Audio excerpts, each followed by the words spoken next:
변형된 콜택시 업체라 이거예요. 거기다 혁신이라는 말을 걸지 말라 이거예요.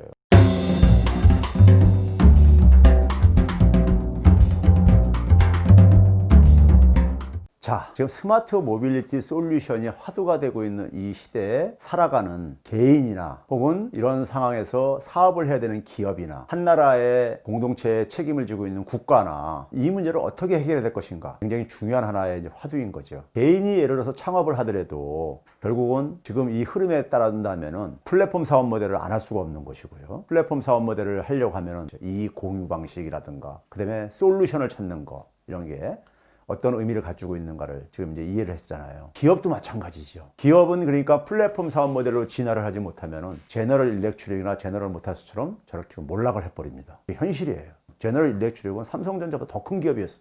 비즈니스 세계가 얼마나 냉혹한가를 보여주고 있는 것이고요. 국가 입장에서는 지금 우리나라 같은 경우 제조업의 위기예요. 자동차 산업 앞에서 얘기했듯이 굉장히 지금 지각 변동이 생기면서, 자, GM이 2013년도에 전기차하고 차량 공유 서비스 사업으로 사업 전환하면서 우리나라 지난 2017년도에 군산에서 한국제를 철수했잖아요. 그 예고된 것이었었어요. 제가 방송에 나와서 2014, 15년도에 3년 내지 5년 후에 우리나라 자동차 산업 위기 온다고 했었어요. 아무도 안 들어요. 정치인들이요. 바다에서 지진이 나면은 곧 동물들은요 미리 다 대피해, 높은 데로요. 본능적으로 살기 위해서요. 쓰나미가 몰려온다는 거 알거든요. 바다에서 지진 나면은. 근데 사람들은, 일반 국민들은요, 정보가 부족한, 바다에서 지진 났는지 안 났는지 모르는 국민들은 정치인들 정보만 믿고 있다가 정부가 제대로 안 알려주다 보니까 쓰나미가 얼굴 덮치고 나가지고 우왕좌왕들 막 대피하고 막 이제 이런 많은 피해를 야기하죠. 우리나라 군산에서 한국 GM 철수한 것도 예고된 게 2013년도에 미국 GM이 전성차 사업을 접고 전기차하고 차량 공유 서비스로 바꾸겠다고 사업 재편 방향을 발표해요. 그래서 2014년도부터 유럽에서 자기 계열사들을 다 매각합니다. 철수하는 거예요. 다 매각하고 이제 정리하는 겁니다. 그리고 호주에서, 동남아에서, 러시아에서 다 정리했죠. 우리나라 한국에 있는 한국 GM은 국내 시장 목표로 생산하는 게 아닙니다. 주력은 유럽에 수출하기 위해서 만든 생산 기지예요. 근데 유럽에서 철수까지 했는데 중국만 남겨두고 지금 다 지금 정리해야 하는 이런 상황이라고요. 그만큼 그러니까 우리가 자동차 산업의 지각 변동이 지금 일어나고 있는 거잖아요.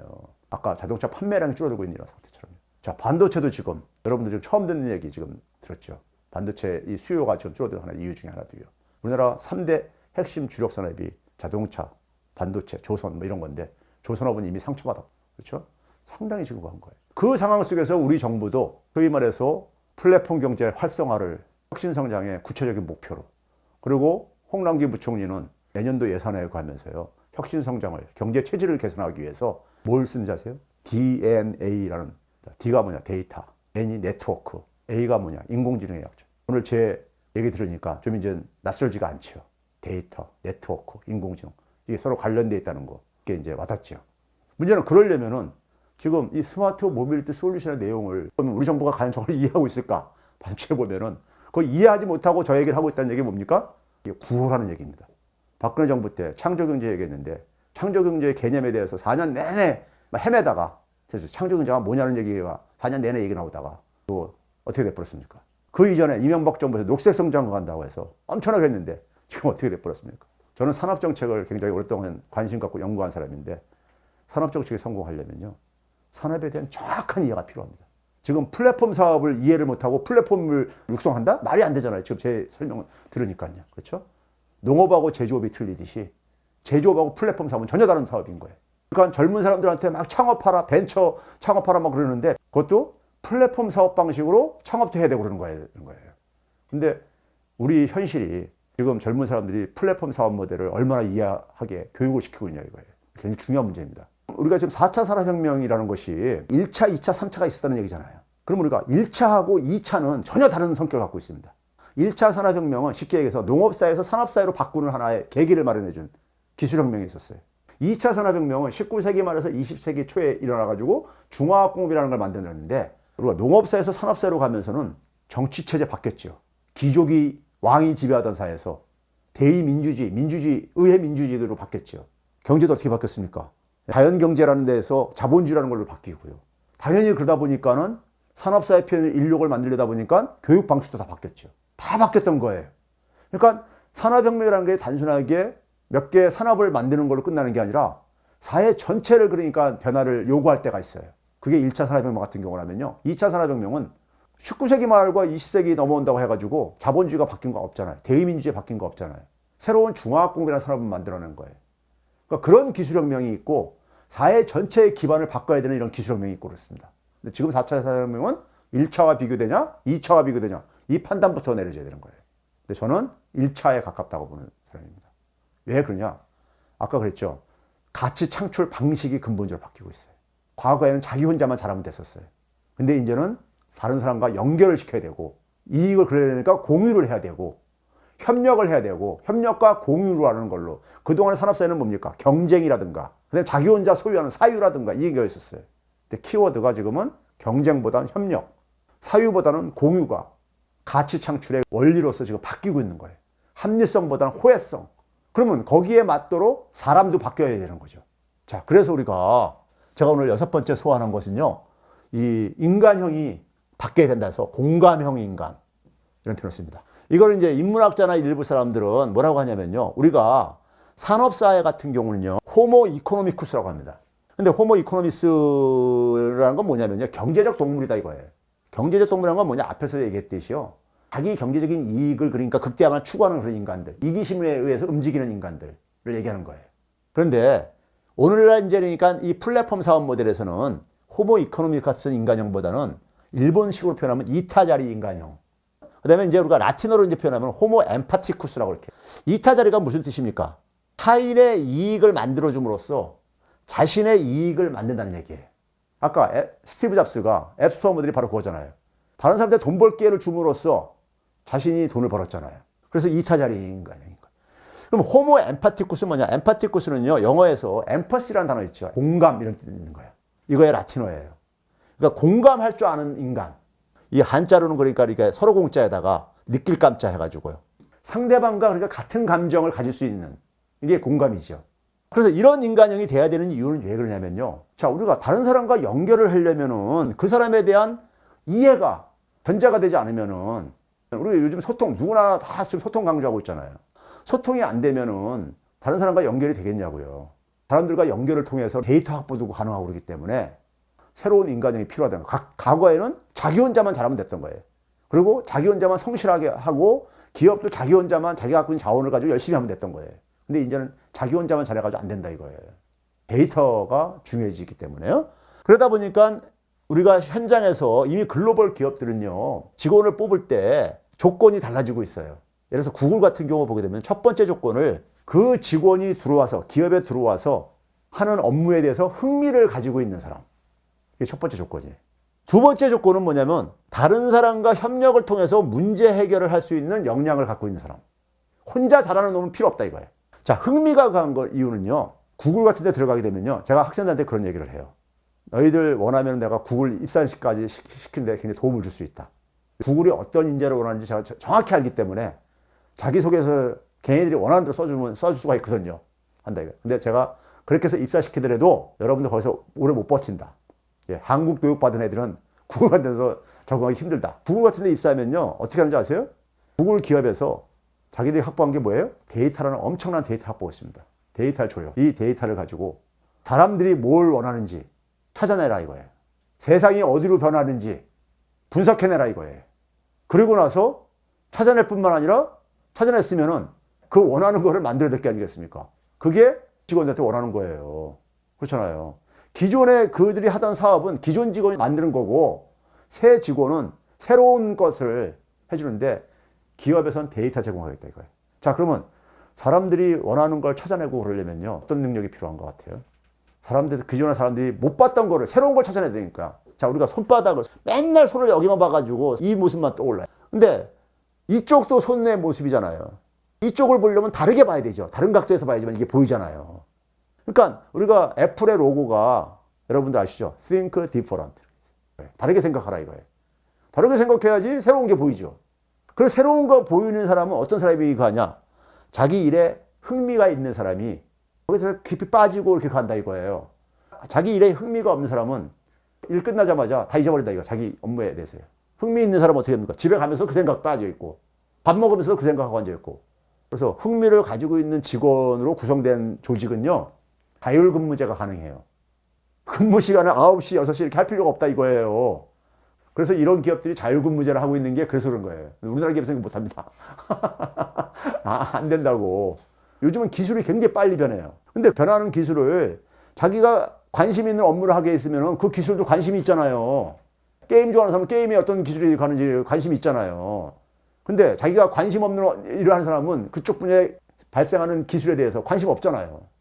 이쪽은요, 기술 전문가, 엔지니어는 필요 없다고 그래요. 굳이 네가 기술의 엔지니어일 필요는 없다.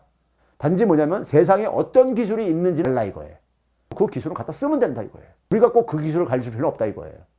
문제를 해결하기 위해서 그 기술을 우리가 이용할 수 있는 거 없는 거. 그래서 흥미가 강한 거고요. 두 번째는 뭐냐?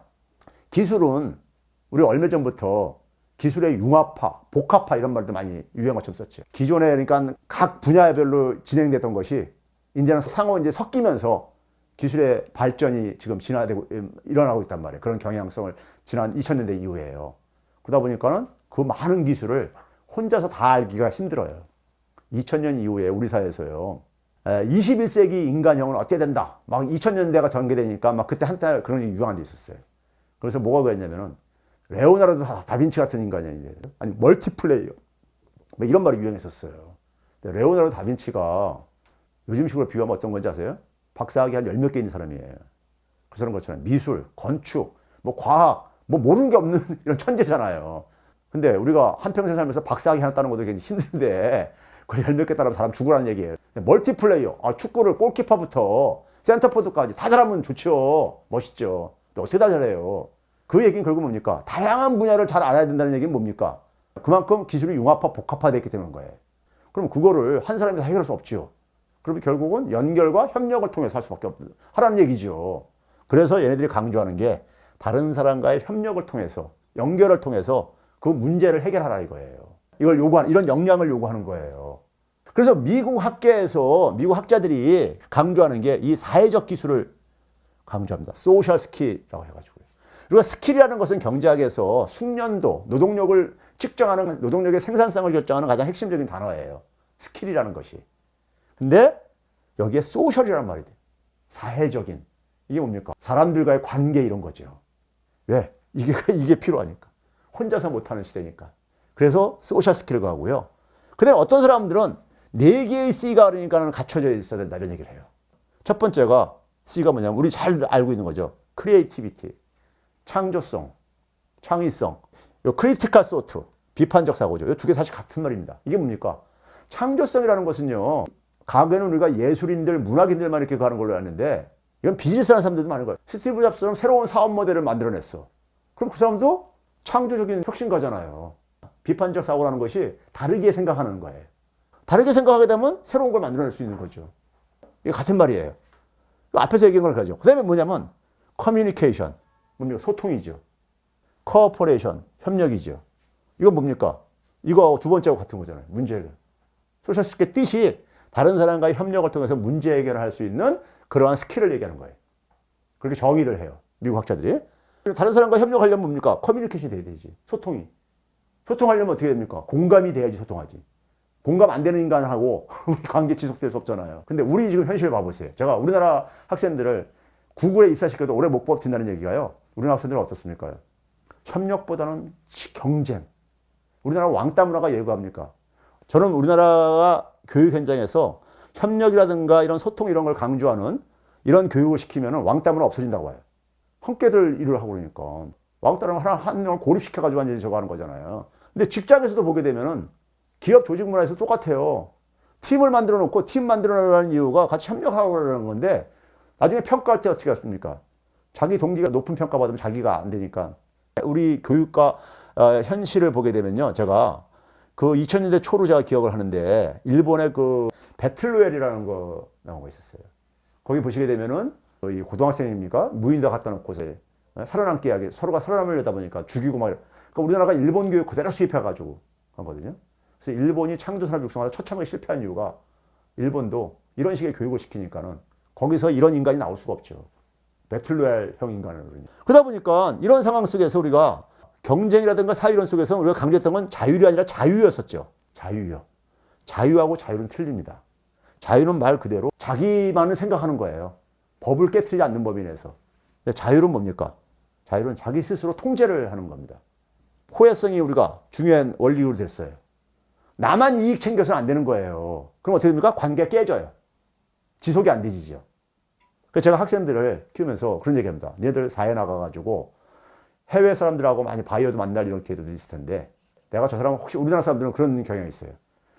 내가 저기 뭐 사우디아라비아 사람을 지금 업무상 만났는데 저 사람은 내가 다시 볼 일 없을 것 같아. 그래가지고 저 사람한테 그러니까 약간 거짓된 행동이라든가 뭐 이런 걸 했을 때 제발 그런 짓 절대 하지 말아라. 우리 세상이 너무너무 가까워져 버렸다. 네 인생 망치는 거니까는 그렇게 했다가는 왜 그러냐면요. 제가 꽤 오래전으로 기억하는데 2000년대 초로 기억하는데 링크라는 책이 한번 그 MIT 교수가 해서 번역해 나온 게 있어요. 세상의 사람들을 자기가 어떤 사람을 선택해 놓고 나서도 연결되는데 몇 단계를 거치면 연결될 수 있겠는가. 그런 실험을 했는데 평균 그 당시 한 6번인가 이렇게 나왔어요. 여러분들 오바마하고 연결하는데 몇 단계가 필요할 것 같냐? 학생들 물어봐요. 문재인 대통령하고 연결하는데 몇 단계 필요할 것 같냐? 문재인 대통령하고 연결하는 건 2단계면 된다. 나 거치면 바로 될 수 있다. 오바마하면 몇 단계 거치면 될 것 같냐? 제가 그래요. 몇 단계 거치면 감이 안 오죠. 감이 어떻게 연결이 돼? 근데 내가 볼 때 4단계면 된다. 나하고 연결이 되셨지? 미국에 변호사는 친구가 있는데 얘가 오바마 캠프에서 그랬다. 세상이 의외로 가깝다 이거예요. 의외로요. 우리 생각한 것보다. 그만큼 이게 굉장히 연결돼 있다 이거예요. 그럼 그 연결된 속에서 그러니까 우리가 자기 것만 챙기게 되면 이게 네트워크 속에서 어떻게 됩니까? 그 사람은 아웃되는 거예요. 그 사람은 못 믿을 사람이 돼버리는 거니까. 관계가 끊어져 버리는 거죠. 그럼 어떻게 됩니까? 자기 것만 생각하지 말고 타인과 같이 공존을 하고 이익을 나누는 것이 자율입니다. 자유는 경쟁하고 맞는 것이고요. 자기 혼자 저걸 챙기는 거죠. 경쟁이라는 것이요. 협력은 자유라고 맞는 거예요. 그러니까 사회적 규범도 바뀌어야 되는 거예요. 당연히 그러니까 뭐 정치 질서, 경제 패러다임도 다 바뀌고 있처럼 이게 다 바뀌고 있습니다. 그래서 사물 인터넷이니 인공지능 기술이 이런 하드웨어적인 변화만이 아니라 인간형부터 다 이게 바뀌는 것을 요구하고 있다 이거예요. 이런 인간이 돼야지만이 아까 얘기했듯이 확보한 데이터를 가지고 새로운 가치를 만들어내는데 기여를 할 수 있다 이거예요. 글로벌 기업들이 이런 인재들을 찾고 앉아 있다 이거예요. 그래서 우리 현실은 여기하고 역주행을 하고 있죠. 자, 그럼 우리나라 기업들이 마지막으로 한번 생각해 보세요. 제가 카카오 택시다, 타다 이런 걸 가지고 굉장히 혹평을 해요. 뭐라고 혹평을 하냐면 이거는 스마트 모빌리티 사업이 아니다. 플랫폼 사업 모델도 아니고 우리가 처음에 카카오 택시가 나올 때 지금은 이제 사업하려다 보니까 방향을 바꿨지만은 우버 모델을 모방을 했어요. 우버 모델이 뭡니까? 거기 수입 중에 20% 서비스 수수료를 찾아가는 거예요. 그리고 우버는 사실 뭘 얻기 위해서 한 겁니까? 데이터 얻어가기 위해서 그걸 한 건데 데이터도 다 지 혼자 독점해서 쓰면서 돈까지 일부 다른 사람이 노동력까지 만들어낸 거 가지고 찾아간단 말이에요. 우버는 2009년에 나왔어요. 그런데 우버는 제가 볼 때 낡은 플랫폼 모델이에요. 지속 불가능한 플랫폼 모델이에요. 그 우버의 약점을 그래가지고 새롭게 나온 대안적인 차량 공유 서비스 모델이 뭐가 있냐면요. 블록체인 기술에 기반한 이스라엘 사람이 만든 라주주라는 게 있어요. 블록체인 기반이다 보니까 주주라는 토큰을 발행합니다. 암호화폐만 쓰게 돼 있어요. 차량 서비스를 이용하려면요. 블록체인 기반이다 보니까 데이터를 다 공유를 합니다. 우버는 데이터 독점하잖아요. 지네들이요. 거기다가 서비스 수수료를 안 받아요. 20%를 안 뜯어가요. 그럼 어떻게 되겠습니까? 그 20%만큼의 그 수익 중에 20%가 기사나 이용하는 고객한테 그만큼 혜택이 돌아갈 게 아니겠습니까? 그러면은 사람들이 우버라는 플랫폼하고 라주주라는 플랫폼하고 어느 플랫폼을 이용하려고 하겠어요? 라주주가 훨씬 더 매력적이죠. 그럼 라주주가 플랫폼인 더 많은 사람이 가입하게 되면은 라주주에서 발행한 주주라는 토큰 가치가 올라간다 이거예요. 그래서 그 주주라는 토큰을 만약에 기사가 받은 다음에 그걸 환전해가지고 자기가 현금화 시킬 수도 있지만은 보유하고 있으면은 라주주라는 플랫폼이 매력적으로 돼가지고 가치가 올라가게 되면 자기도 그 혜택을 보는 거예요. 우리가 기업의 주식을 갖고 있을 때 기업이 성장하면 주가도 올라서 더 이익 공유 방식이죠. 매력적인 플랫폼이 되려면은 이익 공유가 정신이 철저하게 이 밑바탕에 깔려 있어야 돼요. 근데 우리 플랫폼을 하는 사람들 보게 되면 어떻습니까? 타다 같은 경우 한번 봐보세요. 카카오 택시도 마찬가지였었고요. 어떻습니까? 자기들 이익만 챙기려다 보니까 갈등을 그럼 유발되죠. 그래가지고 카카오 택시 처음에 갈 때 어땠습니까? 출퇴근 시간 2시간씩만 이렇게 막 방안도 나왔었잖아요. 하루 온종일 하더라도 우리 사회 인구가 작기 때문에 데이터가 많이 안 나오는데 거기다 출퇴근 시간 2시간 해가지고 데이터가 얼마나 나오겠냐 이거예요.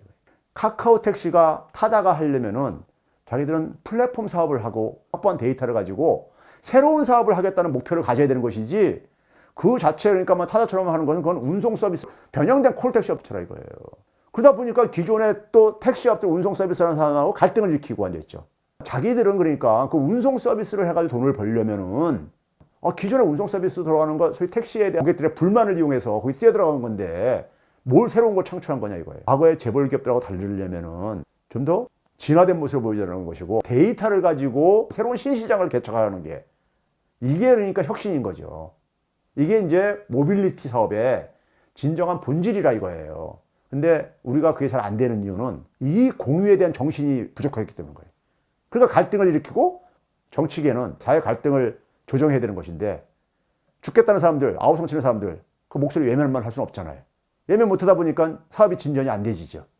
그런데 제가 볼 때는 그냥 운송 서비스업 정도로 해가지고 돈 벌겠다면은 거기다 혁신이라는 말을 걸지 말라 이거예요. 그리고 거기다가 스마트 모빌리티 사업한다고 이렇게 얘기하지 말아달라 이거예요. 스마트 모빌리티라는 것은 지금 데이터 경제 천병인 거예요. 데이터 경제 천병은 뭐냐면 이 공유, 협력, 이 정신이 거기에 없다면은 그런 스마트 모빌리티 사업의 의미하고는 거리가 있습니다. 그렇게 되다면은 데이터 혁명은 기대하기 힘들어져요. 데이터를 많이 만들어낼 수 없잖아요. 매력적인 플랫폼을 못 만들어내잖아요. 그리고 공공기관 데이터나 달라고 하면 징징거리고요. 그런 점에서 이 스마트 모빌리티 솔루션을 제가 첫 화두로 던진 이유는 지금 이게 커다란 지금 변화의 방향을 함축하고 있는 하나의 개념이다 보니까는 개인이든 기업이든 국가가 여기에 대한 정확한 이해를 기초로 해서 좀 우리도 하루빨리 좀 진보하기를 바라는 마음에서 준비를 했습니다. 도움이 됐으면 바라고요. 궁금한 점이 있으면 가능한 범위에서 답변도 해드리도록 하겠습니다. 감사합니다.